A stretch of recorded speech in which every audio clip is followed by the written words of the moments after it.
vamos respetando los tiempos de tener al final a la 1:30, más tarde hasta las 2, un turno de preguntas, o sea que pasamos a la segunda parte de la mesa, que nos va a hablar Iñaki, y luego tendremos al final un momentillo para hacer alguna pregunta, alguna observación. Bueno, pues lo primero empezar siempre por la cordialidad, ¿no? Cordialidad, como viene de cardio, empezamos con el corazón.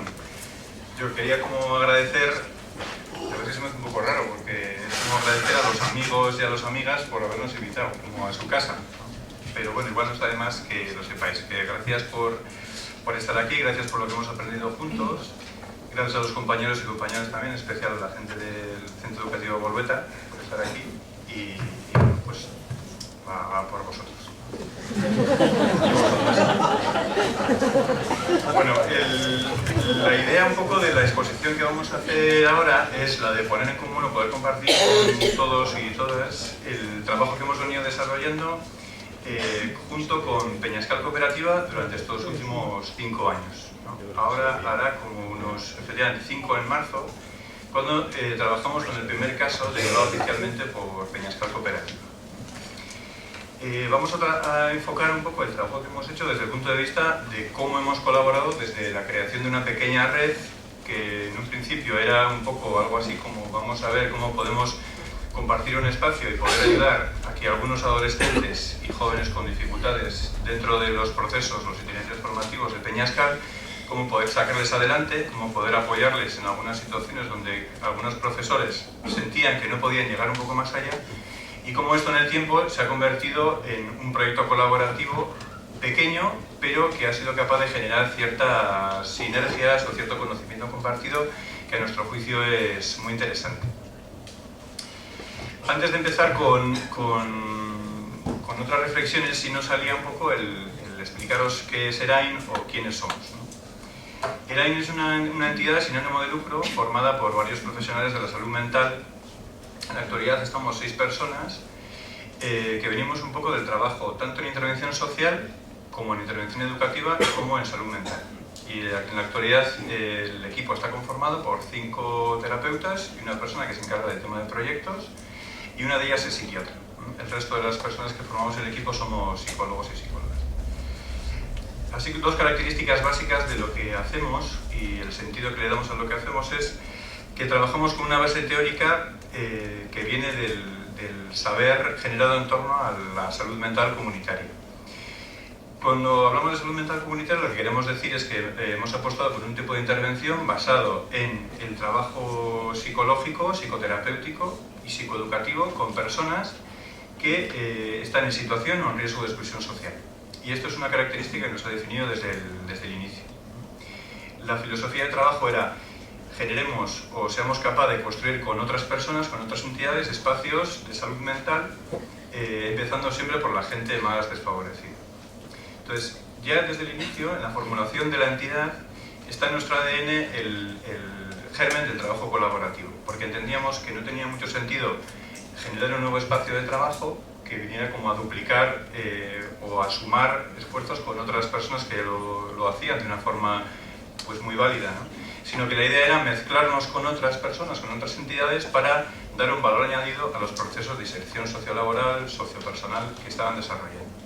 Entonces, en este tiempo, bueno, hay, digamos que, no sé si se va a ver muy bien en la diapositiva, pero hay como 5 áreas de trabajo, ¿no? Una infanto-juvenil y con familias, otra área de inmigración, otra área de mujer, otro con personas privadas de libertad y otro área con personas en situación de desempleo.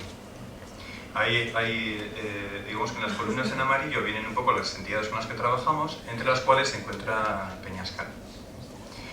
En el tiempo, es verdad que haciendo un poco la retrospectiva, ha sido con Peñascal Cooperativa con la que empezamos este primer diseño colaborativo, porque fue con la primera entidad con la que empezamos a trabajar y con la que diseñamos un poco el marco de trabajo que queríamos desarrollar, ¿no? Un marco de trabajo en el que siempre ha pesado mucho lo colaborativo. En este tipo de trabajo también nos hemos ido dando cuenta o hemos ido aprendiendo un poco con qué mirada nos acercamos a la realidad, ¿no? Pensamos y también me da la impresión de que en todo trabajo que hacemos con personas, es muy importante... Uy, no sé qué sale ahí en esa pantalla. Vale. Bueno, si no podéis mirar esta otra de aquí, podéis hacer un ajuste creativo y... Bueno, yo mientras voy a pasar un poco la angustia que me ha dado que la pantalla salga un cuadro para seguir. Hablaba de los presupuestos antropológicos. Yo creo que es importante ser conscientes de cuando trabajamos con personas con qué presupuestos o desde dónde partimos, ¿no? Porque la intervención que vamos a hacer con personas siempre tiene un desde dónde, un referente. Claro, en este tiempo, en la medida que hemos ido trabajando, hemos ido dándole muchas vueltas a este tipo de preguntas. Y nos hemos dado cuenta que, claro, a la hora de trabajar en contextos sociales, quizá era muy importante también tener en cuenta de qué manera lo social estaba o está en este momento influyendo sobre la salud mental de los colectivos con los que trabajamos. Ahí leímos varios libros, entre ellos libros de Ramón Ubieto, que nos vinieron muy bien como para hacernos un poco la idea de en qué momento sociocultural estamos, ¿no? Leímos a Bauman y nos dimos cuenta de que seguramente vivimos en un momento social líquido, en el sentido de que seguramente la visión neoliberal de la gestión de nuestra economía pesa también en la gestión de nuestras relaciones, ¿no? Pesa también sobre el debilitamiento de los vínculos, y esto no es inocente y ha generado y genera, yo creo que, y más en los adolescentes vulnerables, genera un tipo de relación muy basada en la consecución como de la satisfacción rápida, pero que es imposible de alcanzar porque siempre surgen nuevas necesidades del consumo, ¿no? Es como que el sistema sociopolítico genera ya un tipo determinado de patología social o un problema de salud mental social. ¿Qué es lo que vemos? Vemos adolescentes vulnerabilizados que funcionan con este parámetro de debilitamiento de sus relaciones, de búsqueda de la satisfacción, pero que nunca acaba de lograrse, con una gestión hiperactiva del tiempo, con una gestión ansiosa y profundamente como corporalizada, en el sentido de que es como si entendieran el cuerpo o entendieran la manera de vivirse de una forma disociada, en la que por una parte o tenemos la imagen que queremos dar a los demás, nuestro cuerpo, ¿no? Y lo potenciamos, lo trabajamos, ¿no? Y todo lo que tiene que ver con la anorexia, la vigorexia, la preocupación por la imagen, pero con una profunda disociación, que es lo que digamos que más nos conmueve a la hora de trabajar con adolescentes, que es como el sin más del adolescente, ¿no? Como si no hubiera un contacto con lo que realmente están sintiendo en el aquí y ahora de la relación. ¿Qué es lo que pasa con las adolescencias? Que, de alguna manera, si queremos hacer un debate serio y una reflexión sobre la vulnerabilidad en las adolescencias, tendremos que mirarnos también a los adultos en un espejo. Y, de hecho, en muchas ocasiones hay todo un mensaje social de condena o de persecución del adolescente, cuando en muchas ocasiones lo que hace el adolescente es como llamar a las puertas del mundo adulto desde lo que ellos entienden que a nosotros nos agrada. Sería algo así como, bueno, yo voy a entrar en casa de un amigo que lleva corbata y yo me pongo una pajarita, ¿no? Algo así. De alguna manera es como si ver a los adolescentes, lo que nos están devolviendo, lo que nos están diciendo es hablar un poco de nosotros mismos, de nosotras. En ese sentido, sí que nos dábamos cuenta también de la importancia de tener un paradigma que pueda sujetar este tipo de trabajo. Y de hecho, el trabajo colaborativo nos pedía un marco explicativo de intervención que soportara todo este peso de la intervención. Es decir, y sobre esto le hemos dado muchas vueltas y hemos tenido como muchos debates en esta línea, ¿no? De que quizá en este momento los psicólogos o la gente del mundo sí hayamos construido una psicología entre todos como muy individualista, en el sentido de que seguramente nos hemos apoyado en un sistema de trabajo, en una filosofía de trabajo biomédica que tiene un sentido en un espacio de la salud, pero que quizás a la hora de hablar de salud social sea un paradigma que se quede como insuficiente para explicar todo lo que queremos hacer, ¿no? Nosotros pensamos o estamos trabajando en clave de paradigma relacional, es decir, creemos que la mayor parte, o si no todas las cosas que aprendemos en la vida se dan en relación con el entorno, en relación con los demás, en relación con la vida, con lo que tenemos no solamente hacia adentro, sino también hacia afuera, ¿no? Así, además, lo podemos ver incluso en experimentos o en investigación neurobiológica, ¿no? Con el tema de las neuronas espejo, toda la filosofía de la neurobiología interpersonal nos indica cómo el entorno tiene un peso muy importante a la hora de desarrollarse, de relacionarse, de crecer y tal. Entonces nos preguntamos, ¿es posible desarrollar una acción psicoterapéutica si no tenemos en cuenta el entorno, si no tenemos en cuenta la situación? Y es más, podemos trabajar en entornos sociales desfavorecidos si no tenemos en cuenta el entorno donde viven, lo social. Es ahí desde donde nos planteamos, bueno, quizá nosotros los psicólogos solamente trabajando con el individuo no podamos hacerlo y tengamos que juntarnos con otras entidades, con otros espacios para poder trabajar. De hecho, nos planteamos ya desde el inicio el poder trabajar un poco en los márgenes, ¿no?, de las instituciones, en los límites donde no llegan, ¿no? Decía Fantova, ¿no?, que nuestro sistema social, de nuestro estado del bienestar, está apoyado sobre instituciones que tenían sentido que se diversificaran, pero que quizá en este momento sea interesante, porque además en aquel momento tenía mucho sentido, pero quizá ahora surjan nuevas necesidades sociales que permitan o que favorezcan el hecho de que salgamos al encuentro, ¿no?, como hablaba ahora Manu, del espacio socioeducativo sanitario, ¿no?, donde podamos tener no solamente instituciones que funcionan y se especializan, sino espacios intersticios entre ellas en los que podamos. Yo creo que con la escuela, acercándonos un poco más a la aproximación o aproximándonos un poco más al trabajo con Peñascal, en la escuela entendemos que es un espacio privilegiado para hacer esto, ¿no? No es que la escuela tenga que dedicarse a hacer psicoterapia o psicología, no es que los psicólogos tengamos que dedicarnos a lo educativo, pero sí que es entender que la escuela es un agente fundamental de salud mental, porque la escuela seguramente no es solamente del profesorado, ni fundamentalmente, sino que puede ser, o debería de ser, un espacio de los alumnos como personas que tienen necesidades en diferentes líneas. Entonces, ¿cómo no va a ser la escuela un espacio de desarrollo de la salud mental si los chavales, nuestros hijos e hijas, pasan allí, pues eso, de 9:15 de la mañana a 5:30 de la tarde? ¿Cómo no va a ser un espacio de salud mental si están socializados con otros chicos y chicas de su edad? ¿O cómo no va a ser un espacio de salud mental si están aprendiendo a cómo desplegar sus afectos con respecto a la autoridad de los adultos? Para nosotros era como una clave fundamental de trabajo. De hecho, hay todo un estudio y hay toda una tradición de trabajo en torno a las necesidades educativas especiales, pero quizá habría que profundizar un poco en esta realidad, ¿no?, y poder hablar, bueno, situarle una E+, ¿no?, necesidades educativas especiales emocionales, ¿no?, sobre todo en aquella población que ha tenido dificultades o tiene dificultades sociofamiliares o relacionales. Quizá haya que prestar una atención específica a las dificultades que pueden tener a la hora de aprender. Porque yo creo que esto es una constatación que todos o todas estaremos de acuerdo, ¿no?, que no se puede aprender si no hay una base de apego seguro, si no hay una emocionalidad que pueda sujetar todo el aprendizaje posterior. Si yo estoy ansioso o si no soy capaz de centrar la atención porque posiblemente tampoco en mi casa me hayan contenido cuando yo era pequeño, es muy difícil que pueda prestar atención en un espacio que en muchas ocasiones se me hace muy rígido, como puede ser la escuela, que se me hace muy árido, que se me hace, bueno, en el que me siento muy solo, ¿no? Por eso creíamos que era importante, dentro de la escuela, como marco de trabajo, poder compartir espacios enredados. Es decir, poder compartir proyectos en los que podemos integrarnos figuras educativas y figuras de tipo terapéutico, ¿no? Para nosotros es como la clave de la escuela inclusiva, una de las claves, ¿no?, que seamos capaces de, y como hay un concepto muy interesante que utilizan la gente que viene del mundo de la discapacidad, que es el diseño para todos, ¿no? Vienen a decir algo así, yo no soy un experto en discapacidad, pero vienen a decir que si tú tienes que hacer un diseño en un edificio, no es que tengas que hacer una puerta para la gente que entra con silla de ruedas y otra para la gente que va a pie, sino que la puerta sea amplia para que quepamos todos.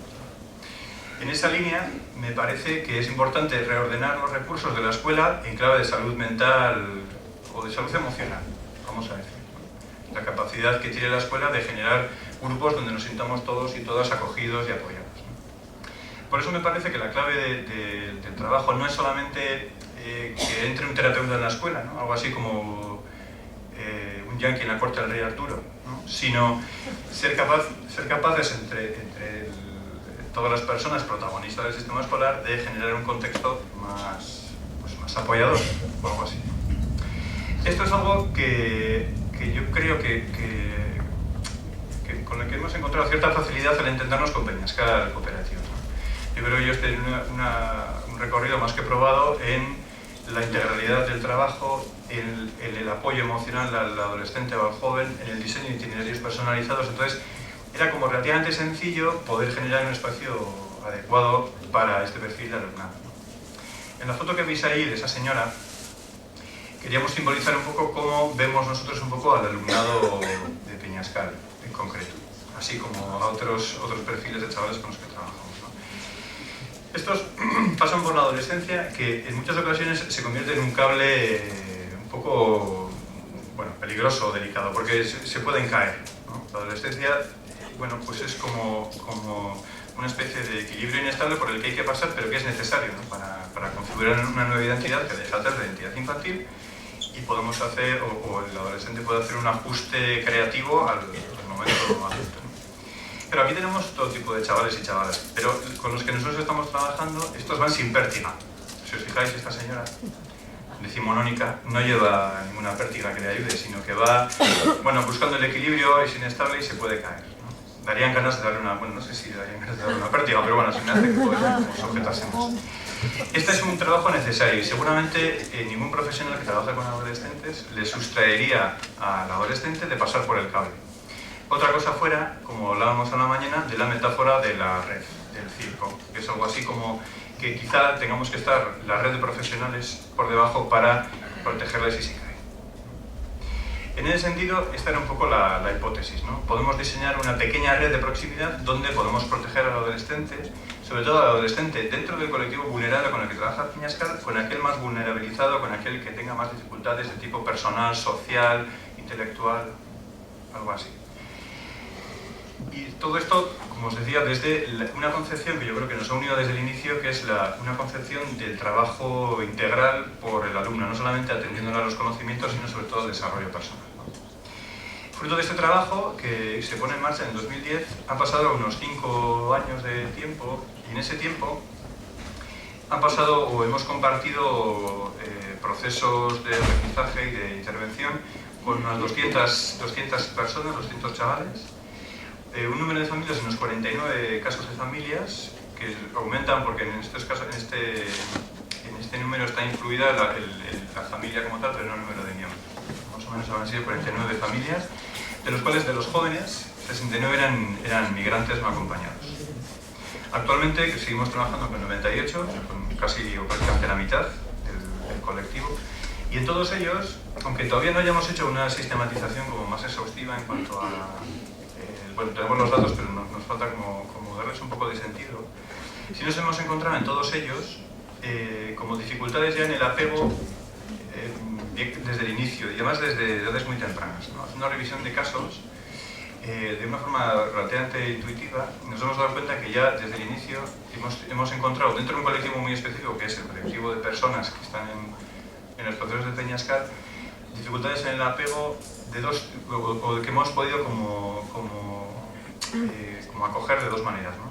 Por una parte, toda la parte externalizante de las dificultades del apego, todo lo que tiene que ver con las conductas de riesgo compulsivo, un poco el planteamiento que hacía Ramón del actinado, del pasar al acto y tal, y también internalizantes, ¿no? Internalizantes en relación a síntomas depresivos, a inhibición conductual, en muchos casos patología psiquiátrica severa no florida, sino bueno, pues quizá más en relación a trastornos de tipo más depresivo, sobre todo en población migrante no acompañada, ¿no? Yo creo que será más o menos un 40%, si no me equivoco, de población inmigrante no acompañada los que actualmente participan en los procesos de Peñascal, y ahí sí hemos visto como una especificidad en cuanto al tipo de dificultad.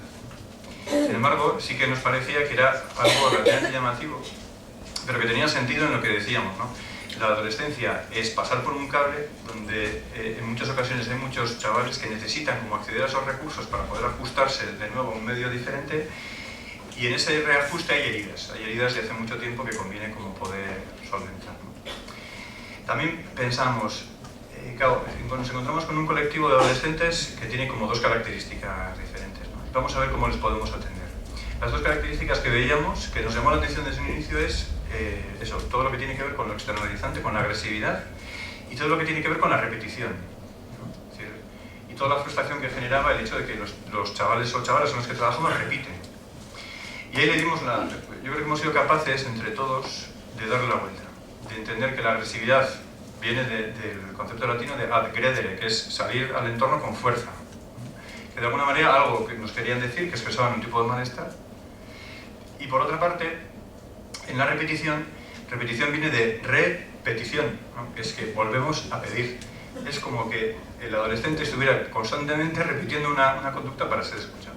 Es un poco como dos pistas que intentamos como trabajar en el proyecto con Peñascal. Aquí fuimos capaces o intentamos como diseñar dos espacios híbridos en el tiempo. Con espacios híbridos nos referíamos un poco a que, bueno, no solamente íbamos a dedicarnos a trabajar con aquellos casos que derivara el profesorado, a los tutores o a profesores de las entidades que trabajan con Peñascal, sino que la idea era ir un poco más allá. Era generar un espacio de supervisión de casos, que en un principio era, bueno, vamos a ver si podemos construir una visión diferente de cada alumno, y después se ha convertido en una especie como de pequeños grupos de conocimiento compartido en torno a una hipótesis. Vamos a trabajar en torno a qué es lo que nos está pasando con este caso determinado, vamos a construir entre todos una hipótesis diferente, explicativa, y no solamente vamos a construirla, sino que vamos a seguirla. Y no solamente vamos a construirla, sino que vamos a trabajar en común con un caso, con una familia, con un chaval, vamos a acompañarle en el tiempo y luego vamos a hacer una evaluación. O sea, no solamente es una supervisión, que es un concepto que nos dejó de gustar en el inicio, porque era como si fuéramos supervisores, ¿no? Que veníamos desde arriba a hacer algo, y empezamos a sustituirlo por el contraste, por la covisión, por en el de igual a igual ser capaces de construir una hipótesis que se fuera ajustando. Y un segundo espacio híbrido muy importante fue el inicio de, como os comentaba previamente Manu, del programa Bideratus. Bideratus es un programa educativo terapéutico que es generado desde el Consorcio de Educación Compensatoria e implementado en el Centro Educativo Bolueta.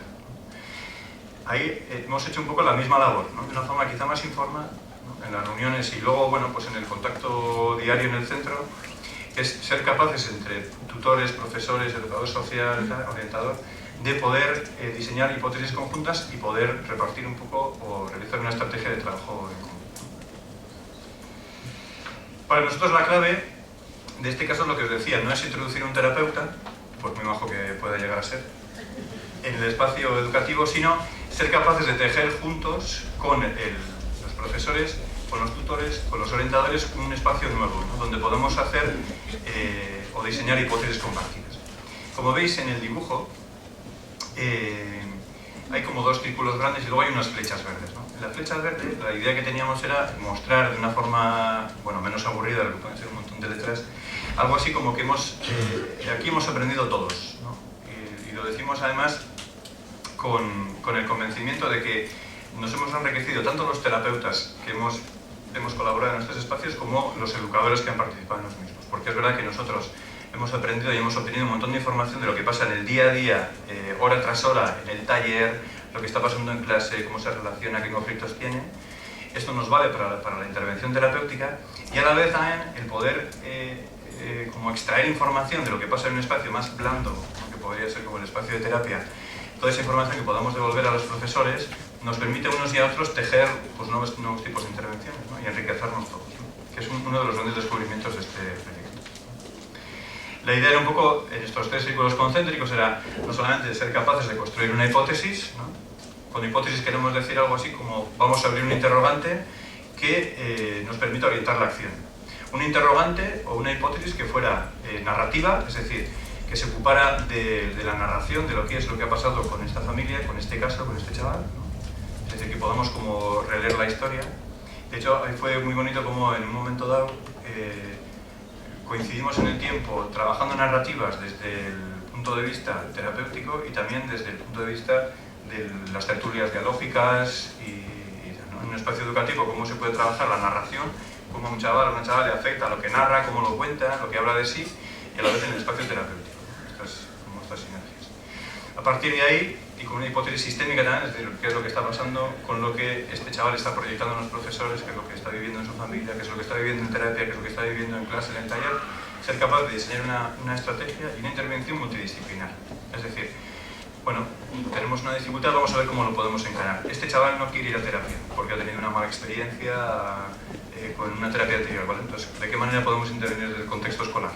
O este chaval o esta familia necesita un apoyo, pero el chaval no quiere venir a hacer un proceso terapéutico. Atendemos a la familia y sacamos conclusiones. Entonces, es un poco, y ya voy terminando, es un poco en cuanto o en torno a la hipótesis compartida, cómo hemos podido generar dos grandes bloques de trabajo. Uno de ellos, y además esto, y me gustaba un poco lo que planteabas de la invención, ¿no? De cómo hemos sido capaces, yo creo que entre todos, de generar nuevas ideas que han ido surgiendo que no estaban en el plan original. En principio estaría toda la parte socioformativa educativa, la parte de Peñascal, donde pues, ellos llevan mucho tiempo trabajando, donde podamos integrar un espacio psicoeducativo, ¿no? Hemos trabajado durante este año sobre todo todo lo que tiene que ver con diferentes talleres con adolescentes, ¿no? De regulación del comportamiento, de gestión emocional, de relaciones afectivo-sexuales, temas de consumos de drogas, tal. Bueno, hasta incluso hemos empezado la semana pasada un grupo de atención plena con chavales de Bolueta, que bueno, estaba en experimentación porque solo hemos hecho una sesión, pero hemos de decir que consiguieron relajarse. Bueno, no todos. Después habría una parte terapéutica, ¿no? Donde hemos trabajado con el alumnado, tanto a nivel individual como en grupos psicoterapéuticos. Y un espacio psicoterapéutico familiar, ¿no? Donde entendíamos que también tenía mucho sentido el poder integrar a las familias, padres, madres y tutores de chavales. Y ahí sí que ha sido muy rico el poder trabajar tanto con parejas de familias, como en grupos familiares, como en grupos educativos de familias, incluso en algunas ocasiones trabajando toda la familia en concreto.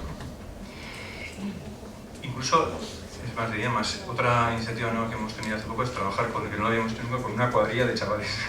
Vale, igual ya me callo. Conclusiones que hemos sacado en este tiempo. En realidad, dentro de lo que ha sido para nosotros esta novedosa manera como de entender el trabajo terapéutico y el trabajo educativo, sí que hemos ido viendo o hemos ido constatando algunas claves, ¿no? En principio, la alta adherencia al tratamiento, al trabajo terapéutico, la mejora en la regulación del comportamiento en los diferentes sectores de Peñascal, el aporte de nuevas referencias adultas sanas, la mejora de la relación familiar, incluso algo que viene como implícito en los procesos de inserción social de Peñascal, ¿no? La mejora en la empleabilidad del colectivo o de cómo sujetarse en contextos adultos. También esto de cara como a los chavales. De cara a los profesionales, lo que sí que nos hemos dado cuenta es que nos ha favorecido en pues el adoptar un nuevo tipo de mirada quizá más integral, más integradora. Nos ha forzado, digamos, de alguna manera también a poder hablar con otras personas, a entender otras claves de trabajo, ¿no? Y es desde donde también nos atrevemos a formular o a plantear, ¿no? Nos atrevemos como a proponer que también es verdad que este modelo es escalable a otros espacios quizá más formales. Nosotros el reto sería no solamente llevarlo del espacio pues como el que puede ser más flexible, como el que puede ser el de Peñascal, a otros espacios formales donde, ¿por qué no?, poder llevar a cabo este tipo de espacios híbridos donde podemos generar otro tipo de desarrollos, algo así. Y sin más, pues eso, es que ricasco por la atención.